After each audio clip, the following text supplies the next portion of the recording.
How's the Josh? Hi? Good. So there was a time not so long ago when we used the word apple. It meant a fruit that's healthy and wholesome. Today when we talk of apple, the first picture that comes in our mind is a wide range of devices, both good and expensive.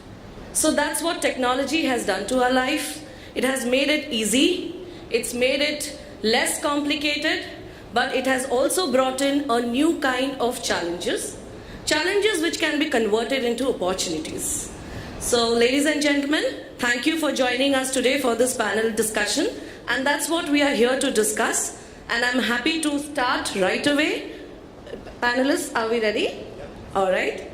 So as we said, technology has made life easier, but it's also made a lot of other things complicated.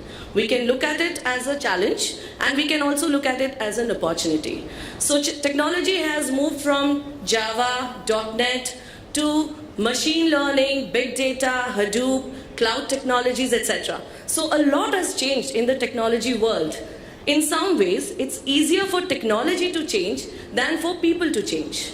So yes, technology has changed, but are the skills of people changed that fast? Is it easier for people to change skills in the same way as it is for technology? So that's the first point that I would like to discuss today. Susan, would you like to share some views and insights on this? Sure, I'd like to do that.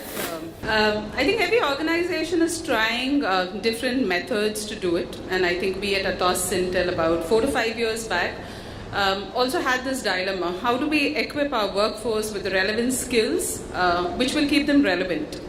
And at the core of this was, would employees grow?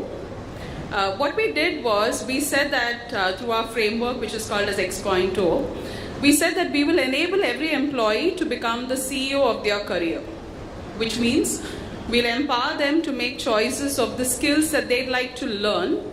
So we keep employee aspirations at the core. And at the same time, we also ensure that these aspirations are aligned with what the business wants to do and where the business wants to grow. So I was talking a while ago to Maushmi, and I said what we have done within Atos Intel is we have built in something called as a technology relevance index. And what this index basically does is it gives a view, a very, very transparent view to employees of what are the skills that are going to be the ones that the customer is going to invest in the near future. Where does the organization want to go? We also have a set of skills where our current projects are there, which means our demands are there. And the third one is those set of skills which possibly are going to get sunsetted in the future. So an employee has the right visibility to the skills where opportunities are going to grow or opportunities are currently there. And what that helps them to do is to pick up their second or their aspirational skill in addition to what they are currently working on. And they are given their time to be able to do it. We heard it from Charandeep. I think all of the speakers in the past have been talking about. And we follow this mantra internally where we say employees should learn at their place and they should learn at their pace. So personalized learning, let it be aligned with aspirations of the employee. And at the same point in time, make it extremely transparent so that right from the CEO to the new entrant in the organization, learning is available. So there's complete buy-in, and Maushmi, to answer your question, I think that's one of the ways in which we have tried to bridge the gap. So every single person is dual skilled today, and if I have the right skill and the opportunity comes along, I can move from my current project into a newer project where newer skills are getting employed, and I think that matters a lot from employee aspiration, employee growth and relevance as well. Just to add here, some data points so that we could get Susan and all the panelists to answer those as well. World Economic Forum actually has published a job report in 2018 where they say nearly 200 odd million white folks, especially the people who are at the cusp of tech and non-tech, are going to get impacted. 78 million jobs are going to go away. 133 new jobs will get created. So it's not that it's all down, going down for everybody. But 200 million people is a huge scale that we're talking about. And another aspect of that report said if the human to machine ratio of work being done was 71-29, within 3 years, that would become 58, 42 in the favor of machine. So that's like a huge amount of work moving towards the machine, and humans expected to do newer things going forward. So this, 200 million, such a huge shift in 3 years. This is going to have us thinking about how to create processes and structures to address it at a different scale altogether. And I'm somebody of a firm belief that IT, because we are so used to getting disrupted every year, that we are most ready, but would love thoughts of actually Maushmi as well. She's also heading a young organization which is doing so well, and experience of Asfar to get to know how organizations are thinking about addressing this, and what have they been able to execute on ground. That should be a great input to the audience. So I think a large part of our daily lives is filled with answering this question. So to take on with the insights that both of you have given, automation, process automation has become the key word now, and it's essential for businesses to function more efficiently. But that also leads to a symptom or syndrome called as VUCA, which is vulnerability, uncertainty, complexity and ambiguity, especially among the young workforce. They start questioning what's our future like. So how are organizations dealing with it? Asfar, would you like to share some insights into it? Thanks. So I think coming from a conglomerate as I am, we have multiple companies in different industries, and I think they're faced with VUCA at different levels, right? So, for example, Harrison's Malayalam, which is a plantations company, isn't as exposed to VUCA as Zensar is, which is a technology services company. So, I think what each company has been trying to do, whether it's Zensar, which is probably facing it the most, or CAD, where tire technology is changing, or KEC, where the way installation of these huge electrical pylons across difficult terrain is done, or a pharma company in life sciences. So I think what each company has been trying to do in a hopefully a systematic, structured manner is to map the technologies that are likely to be current in the future, and then building capability for those technologies in a planned way. So for example, in Zensar in 2016, they started a digital academy, which was a 5-level kind of program, and starting with kind of a base fundamental level, an intermediate, advanced, expert. And the first 3 levels were made compulsory for all billing employees across the company. And then those who had an aptitude for technology were then taken for the advanced and the expert levels. Similarly, if you take CAD, for them, a large part of their workforce is in sales. So they started a sales academy on how selling is going to change going forward. Right? Similarly, for KEC, the key, the key driver of meeting budgets or time is project management. So they started a project management academy. Right? So that's one part.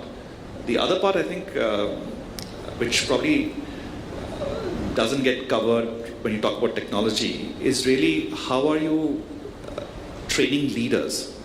Because if leadership doesn't stay current with what's going to happen, then the mistakes they make are going to cost the company significantly greater, to a greater extent than people at lower levels.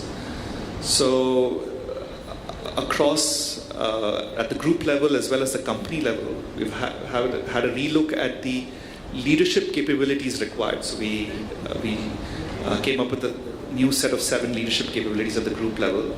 I know Zensar's just finished working on a Zensarian 5.0 model, where they've identified leadership capabilities at different levels of leadership, and then ensuring that you have the ability to put together both leadership specific programs as well as an integrated leadership program at various levels of leadership. So I think that's important.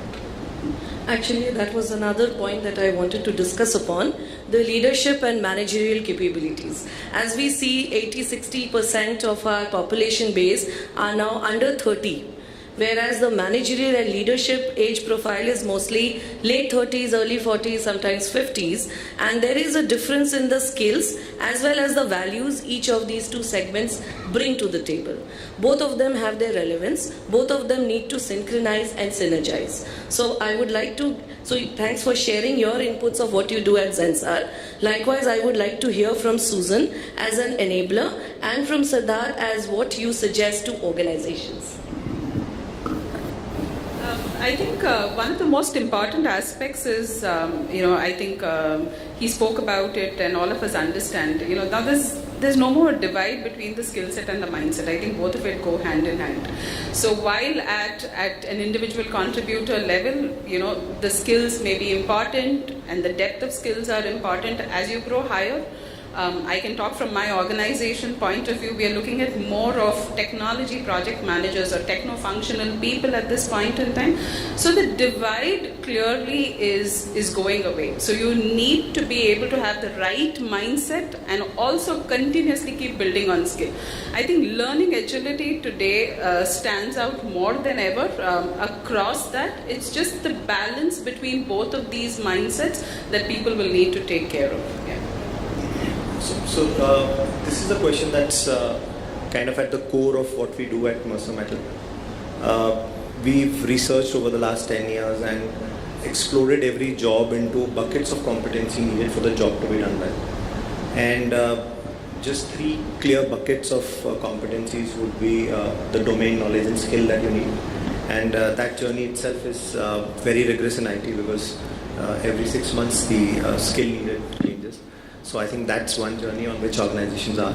But beyond just the domain and domain again knowledge and skill, beyond that bucket, there are 2 more buckets. One is the cognition required for the job to be done well, and the third bucket is what behavioral competencies or what kind of behavior you want from the person so that this job can be done really well.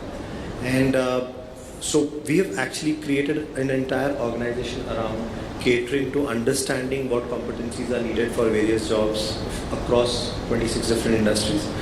And we've tried to work with customers because this is very unique to everybody. So so you can peddle a tool saying that I know your personality, but in the organization's context, how will for example, Zensar in India versus Zensar in say California, you would have certain organizational ethos, but there would be something more needed in California, and you need to kind of home on to that.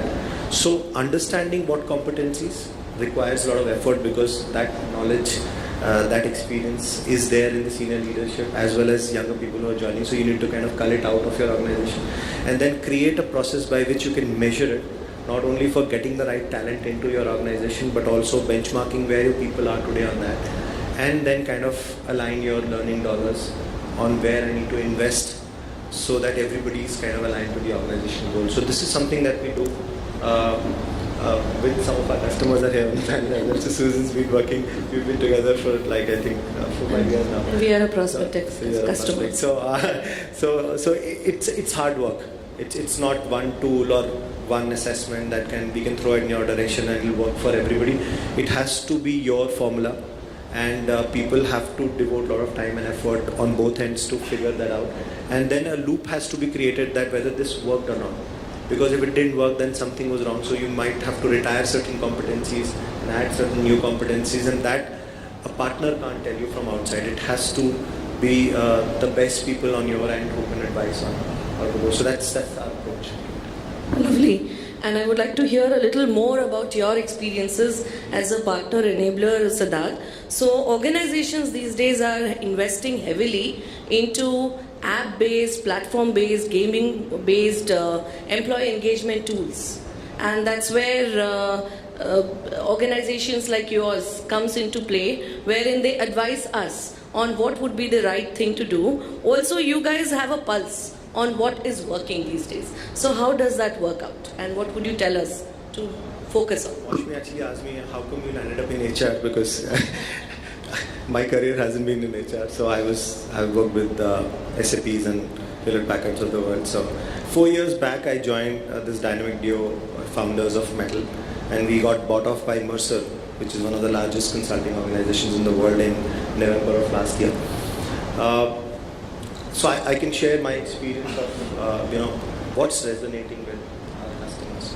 So customers are telling us that we have younger workforce coming in. They, unlike what we read in the paper, they are plugged into their career. They want to know how they can move and perform better and better every day.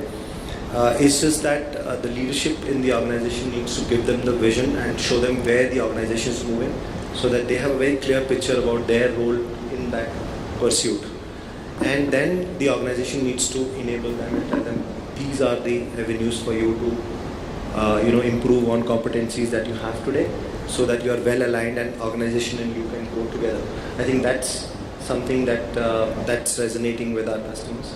And every one of our innovation is around that. So giving a very transparent picture to the young talent, telling them where you stand today and what are the places where you can improve so that you can grow quicker, faster, I think, and then earn a lot of money. So all of that is kind of aligned, but the clear vision of telling where the organization is and how does their effort add to that. I think that's a very, very key softer aspect of it, but it has to be said and again said again, because it's something that needs to be reiterated every 2-3 months. And I lead a very small organization, it's hardly 450 people, but and an average age is 27.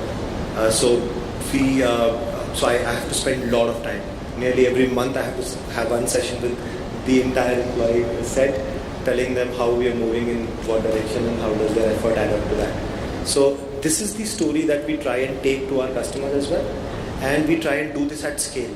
So it doesn't have to be few people picked out like the way it used to be done earlier, that you have a virtual assessment center only where you go off site and only 10 people are invited to that. It has to be done across the organizational pyramid, and that's when the entire organization will get aligned. Otherwise, if you just invest in leaders and they've done a fabulous job of understanding what organizational competencies and people competencies are, but if that message doesn't go to rest of the organization, the impact would be very, very little. And I think that's the direction in which all leaders are moving today. Whatever they want to invest in today in people, they want to take it to across the organization. So they're looking at partners of that sort. So whether it's engaging everybody, or it is assessing everybody, or it is giving a learning path to everybody democratically, I think that's what organizations are trying to do, and that's what people are demanding as well. That's very well said. And I would like to rephrase that small organization into an agile organization. So you're leading an agile organization. And talking of agility, I think agile is a very big keyword these days, which brings again some other challenges with it. I'm sure everybody here will agree with me, the average retention span of an employee has reduced, as well as the average attention span of an employee. So average attention span is probably 2 minutes, the time taken for them to read a WhatsApp meme. And average retention span is like probably 3 years. 3 years a employee spends in an organization, and the others start teasing, retire karega kya? So there are two things now, and that's what I would request my panelists to throw some lights on. One is, let's assume we cannot change this dynamic. Then what do we do to reduce the learning curve of these employees so that they are still productive and useful to the organization? And B, what can we do to improve the retention span as well as the attention span? So over to you and Susan and Asfar, and after that, Siddharth, if you would like to add in a few points. I think one of the aspects that we have looked upon, especially when it comes to learning retention, and I think all of us face those challenges. We had that challenge. You have training programs, and then you need to get people inside, and then you're figuring out how to do it, how to make it more lucrative for people to come in, more exciting. I think when learning is aligned with the employee, and when it is what's in it for me, if that's answered. So today, because we have our employees choose your aspirational skills, they have learning plans which are curated for them, and they can walk it into classrooms, pick up those learning journeys, and actually do those trainings. Now, typically what happens in this kind of a scenario is, there is retention of people's interest in the training. The second thing what we do is we have a lot of engagement activities with employees. One of the things that we recently conducted along with one of our learning partners was learn it, sketch it, share it. So you come into a classroom, you learnt a concept, you sketch it, and you share it. And we said that the 10 best sketches will actually get awarded. So, bringing out creativity of people, telling them that it's okay for you to attempt for the very first time, because, obviously not people may have forgotten to pick up the pencil and actually do sketching, but to get people interested in it, doing floor activities. And we had some people who said, it felt good to be actually able to take a paper and to do sketching out there. So working out means of innovation to make learning more interesting to people, I think, is key. And that's one of the ways that last year we had an average of about 15 learning days per employee within the organization. That's approximately a little more than a day that people have spent in learning. And make it bite-sized, give it to them and tell them you do it at your own pace. And if you need experts, you definitely have the community which is going to be there to help you out. I think important is, while we empower our employees to make those choices, it's also important for us as a fraternity to keep innovating and looking at newer means to build engagement. So again, the tenure of employees across our companies varies. So for example, I think Zensar may have an average tenure of 3.5 years, while KEC may have an average tenure of 15-20 years. So I think depending on which industry you're in, the tenure bit changes. So I think so over the last 5 years now, we've really succeeded, I think, in getting a lot of content out there. So there's a lot of learning resources available to employees at all levels. The challenge that we've really been facing is how do you get them to consume these learning resources? So, for example, in Zensar has been experimenting with putting a learning KRA, right? So the 15% of your 100% is connected to learning. But even there, we find that learning peaks in January, February, March, just before the performance appraisals about to come, because everybody's trying to, get their learning KRA in place.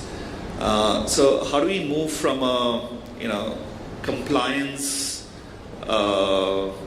connected learning to a more proactive, learner-driven learning? I think that's been the challenge. And some of the ways we've tried to address that, really, I think, to Susan's point, is to have to have the managers have career discussions with their employees saying, what is it that you want to do? And then connect learning to the kind of career that they'd like to, that they've set for themselves. We've tried to facilitate that through career frameworks. We've tried to facilitate that through, movement frameworks. So how do we ensure that people move across projects, whether it's Zensar or across companies, at a more senior level? That's one. The second is, again, I think, provide different kinds of learning methodologies to them, because then people have different preferences. A third is getting the managers to, take sessions for their employees, because that way the employee gets the message that this is something that the manager values and therefore is more likely to invest time and effort in it. So yeah, so it's, I think, different ways. I would give you two perspectives. One is a pure play startups perspective, which we were about a year back, where there was no sugarcoating.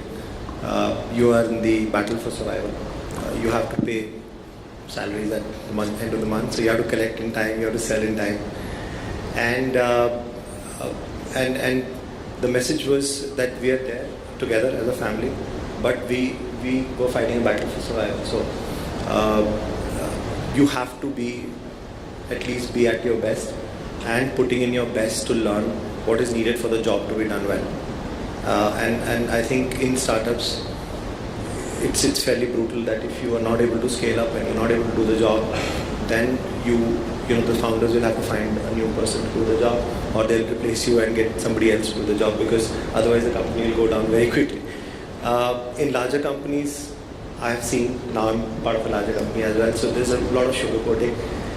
Somewhere giving them the comfort that yes, we are the same family, we have where the means of investing more for a longer period to develop you.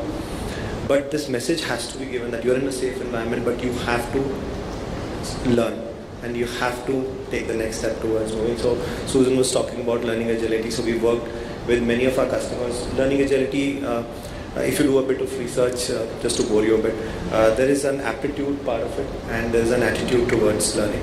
So aptitude is whether you have the requisite cognition level to crunch newer things and understand it and use it. And the attitude is whether you really are looking for next level growth, and do you aspire to be better, do you aspire to be your boss or your boss's boss and things. So we actually usually start with many organizations with a learning agility kind of a heat map, where we see whether people really have, how far do you think they can leap, and that kind of becomes the first step. But this message has to be taken to the larger employees, that even if you're part of a very large setup, we are seeing the speed at which disruption impacts organizations. With huge brands which have shut off in the last 5 to 6 years. So we have to work hard towards making sure that our organization thrives in this world and we thrive within that. I think that has to come in from the top as well as from bottoms up. I think that this message has worked. Wherever we have worked, we've seen people come in and participate with all enthusiasm and try and move to the next one. That's lovely and very insightful. I think it's time for us to take some questions from the audience. So questions for us, please. Yes. I don't know if you all of you know me. Thank you very much. I think great insights from each of you in terms of some of the practices. My question is, thank you.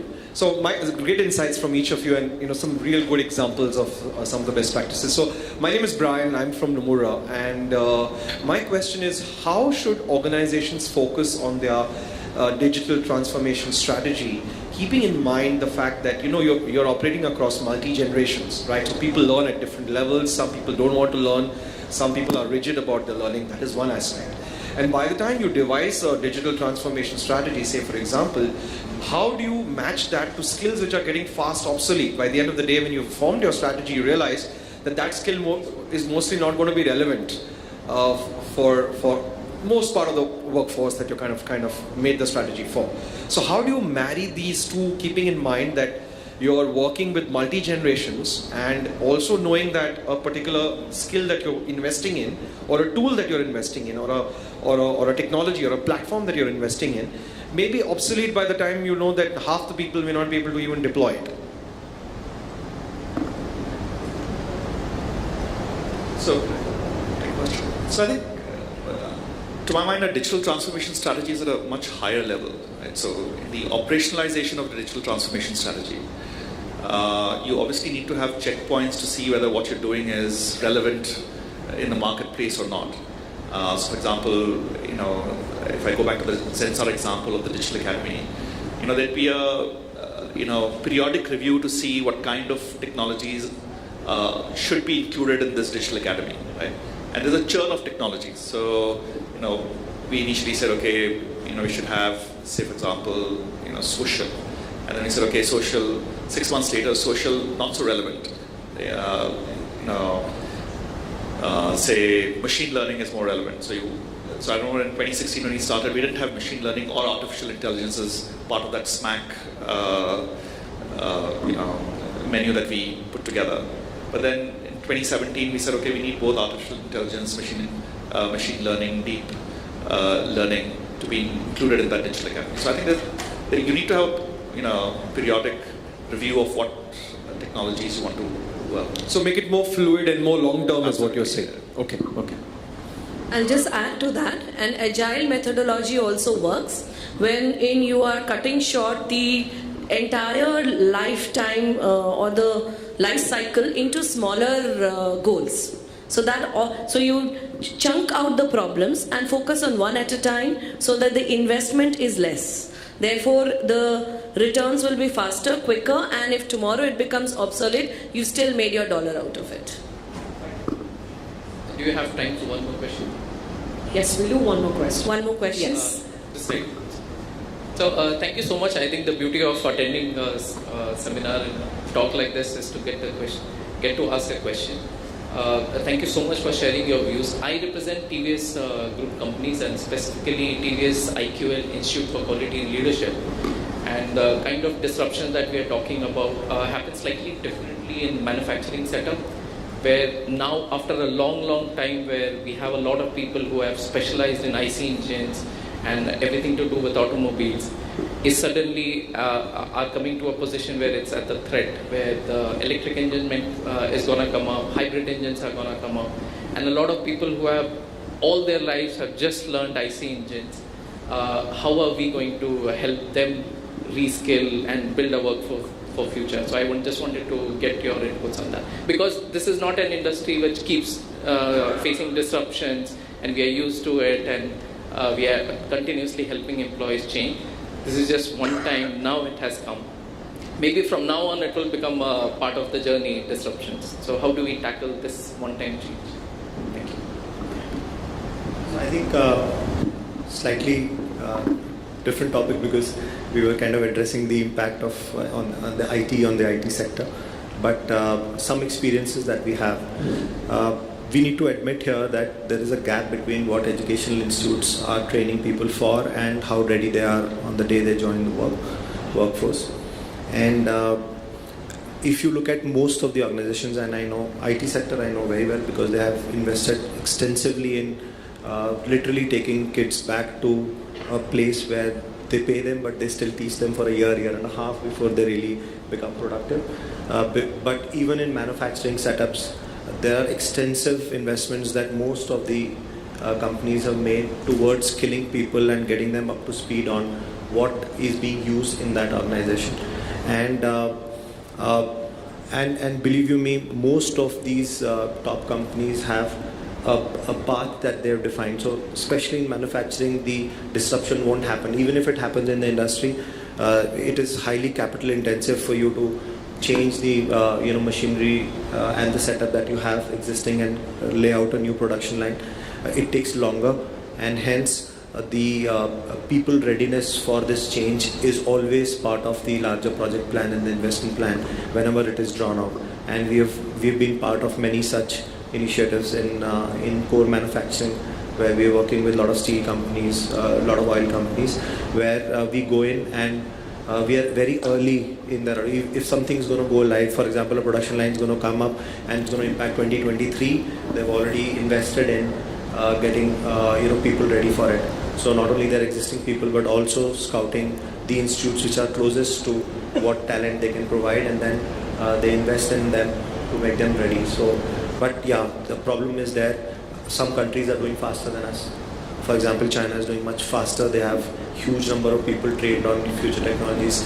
Now Vietnam and Philippines are catching up. Bangladesh has done very well in textiles. So we have our own task cut out there. So we work with the National Skill Development Corporation.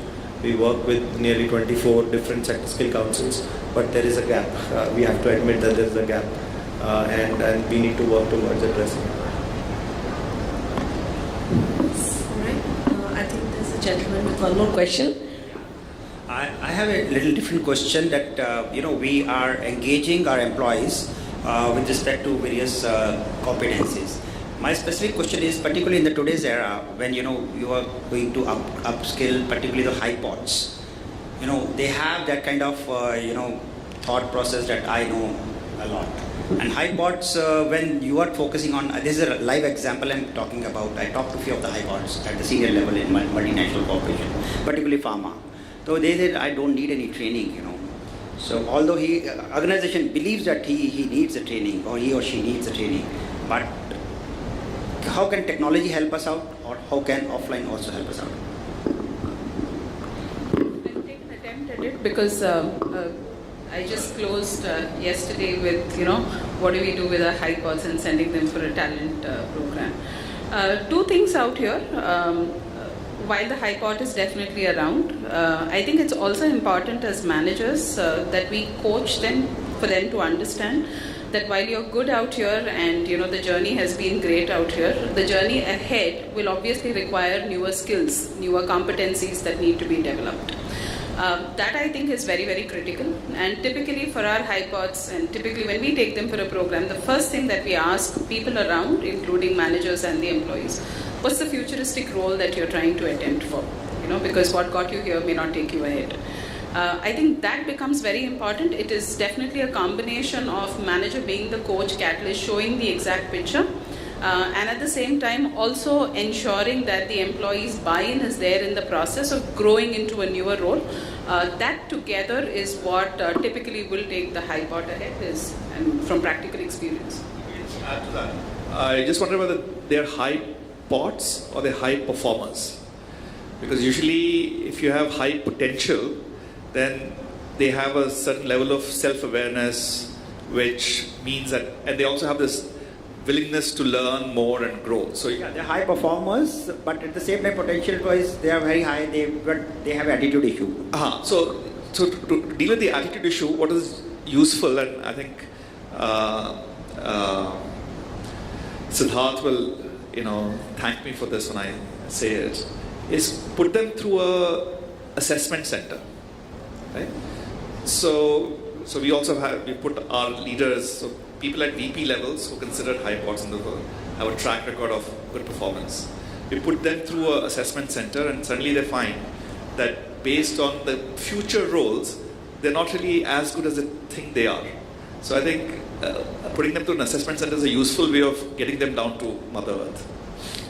Okay, I well, think that's we'll have all to the wrap time up. we have. Moshmi, yes. Thank you so much. Thank you, panelists, and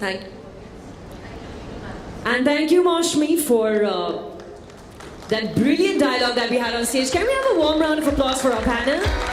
Moshmi, we'll be taking 2 best questions. And I think we had 3 questions, right? So can you tell us who should we give away the 2 best question vouchers to? Brian? Yes, sir.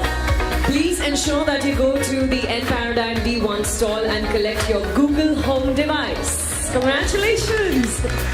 And thank you once again to the panelists. Siddharth just picked up a chocolate, which means it's time for lunch.